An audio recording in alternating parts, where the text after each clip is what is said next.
तीसरा topic, how to start your own business. जब एक युवा गुस्ताव स्विफ्ट ने पहली बार बछड़े को केप कॉड के मछुआरों को बेचा तो उन्होंने दुनिया के सबसे बड़े मीट पैकिंग व्यवसाय की नींव रखी। अपना व्यवसाय होने की, पैसे कमाने की इच्छा युवा स्विफ्ट के निर्माण में एक प्रेरणा शक्ति थी। बार्नस्टेबल में उन्हें उस व्यक्ति के रूप में जाना जाता था जिसके पास काम करने की तीव्र इच्छा शक्ति थी।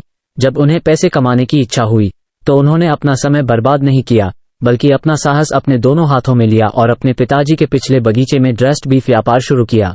कोई संदेह नहीं कि बार्नस्टेबल में अन्य युवा भी धन कमाने की इच्छा रखते थे, लेकिन जब वे ये सोच रहे थे कि वे इसे कैसे कर सकते हैं, तब गस स्विफ्ट ने मीट पैकिंग बिजनेस की शुरुआत की। ये धन कमाने का एक आसान तरीका नहीं था। इसके बाद भी उसने हार नहीं मानी। उसे अपने बछड़े को बाजार में बेचने के लिए मीलों तक चलना पड़ता था, क्योंकि उन दिनों केप कॉड एक फैला हुआ स्थान था। लेकिन स्विफ्ट को परवाह नहीं थी। उसको पैसे चाहिए थे, काम करना, दूर दूर तक चलना, ये सब स्विफ्ट के लिए एडवेंचर की तरह मजेदार था। और क्योंकि उसने पैसे कमाने को काम की बजाय मजेदार माना, इसलिए बाद में वो शिकागो आकर महान स्विफ्ट पैकिंग व्यापार शुरू कर सका। आज के एवरेज यंग पीपल कितने अलग हैं। वे आमतौर पर एंटरटेनमेंट में अधिक रुचि रखते हैं, न कि अपना व्यवसाय स्थापित करने में, क्योंकि व्यापार उनके मनोरंजन पर रेस्ट्रिक्शंस लगा देता है। इसलिए वे एंटरटेनमेंट में ध्यान केंद्रित करते हैं। वे कहते हैं कि कल एक नया दिन होगा। अगर ये लोग, और वे सभी युवा लोग, जितना वे मनोरंजन करने में अपना समय देते हैं, अगर पैसे कमाने में इतनी मेहनत और समय देते तो वे आज अमीर होते। फिर इन लोगों से अलग वो लोग हैं जो काम करने को तैयार होते हैं और पैसे कमाने में मेहनत करते हैं, लेकिन वे सफल नहीं होते, क्योंकि उन लोगों में लक्ष्य की कमी होती है। वे उन लोगों के समान होते हैं जो शिकार को शॉट गन से शूट करते हैं। वे बहुत सारी गोलियां चलाते हैं, लेकिन उनके पास बहुत कम शिकार होता है।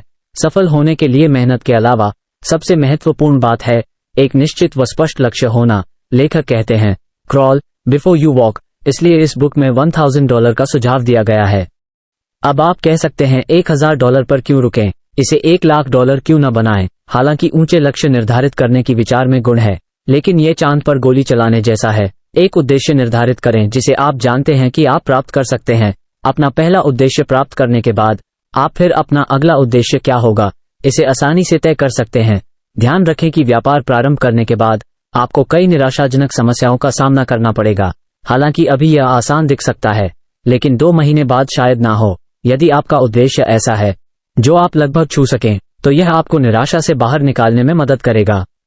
ये जानना महत्वपूर्ण है कि हमारे वर्तमान धन प्रणाली का विकास कैसे हुआ, ताकि आप इसके व्यापार व्यवस्था में वास्तविक स्थान को समझ सकें। जब आप $1000 बनाने का संकल्प करते हैं, तो आप $100 के बिलों के बारे में इतना नहीं सोचते जितना कि आप उन बिलों से क्या खरीद सकते हैं, इसके बारे में सोचते हैं। और वही सच है उन लोगों के लिए जिनसे आप पैसा प्राप्त करते हैं। आप दोनों पैसे के बारे में इस तरह बात करते हैं जैसे पैसा ही सब कुछ हो, लेकिन वास्तव में आप सेवाओं का आदान प्रदान कर रहे होते हैं। इसलिए अपने पहले $1000 बनाने में आपकी सफलता इस बात पर निर्भर करेगी कि आप समाज के लिए कुछ निश्चित मूल्य की चीज या सेवा बना सकें या कर सकें, जिसे लोग उस पैसे से ज्यादा चाहते हों जो उन्हें इसकी कीमत चुकाने में लगेगी।